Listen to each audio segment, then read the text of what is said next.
শেরপুর জেলা সদরে অবস্থিত জমিদার সতেন্দ্র মোহন চৌধুরী ও জ্ঞানেন্দ্র মোহন চৌধুরীর বাড়িটি পৌনে ৩ আনি জমিদার বাড়ি নামে পরিচিত।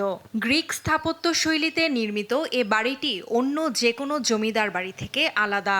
তবে কালের বিবর্তনে ম্লান হয়েছে চমৎকার নকশা করা দৃষ্টিনন্দন স্তম্ভগুলো। প্রাসাদের প্রবেশপথে রয়েছে প্রশস্ত সিঁড়ি, আছে কাঠের জানালা ও ছাদের নিচে বায়ু চলাচলের সুব্যবস্থা, আছে ফুলের নকশায় তৈরি সাংস্কৃতিক অনুষ্ঠানের রংমহল। পুরো প্রাসাদ কমপ্লেক্সে ৭টি পুকুর ও কয়েকটি মন্দির রয়েছে।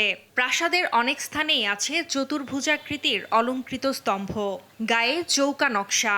তবে ঝোপঝাড় গজিয়ে ৪২ একরের এ প্রাসাদটির নাজুক অবস্থা, হয়ে পড়েছে অনিরাপদ। অযত্ন অবহেলায় জমিদার বাড়িটা জরাজীর্ণ অবস্থায় আছে। এরকম হাতে গোনা ২-১টি স্থাপনা রয়েছে যেগুলো আসলে সংরক্ষণের অভাবে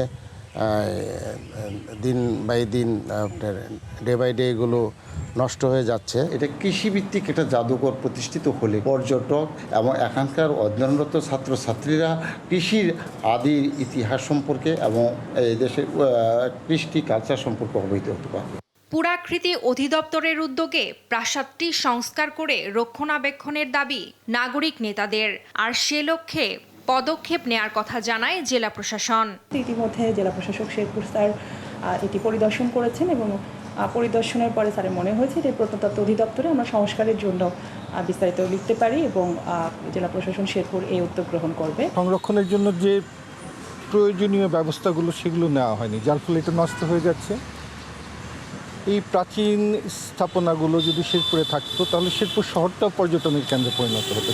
১৯৫৭ সাল থেকে প্রাসাদ সহ পুরো জায়গা কৃষি মন্ত্রণালয়ের অধীনে রয়েছে।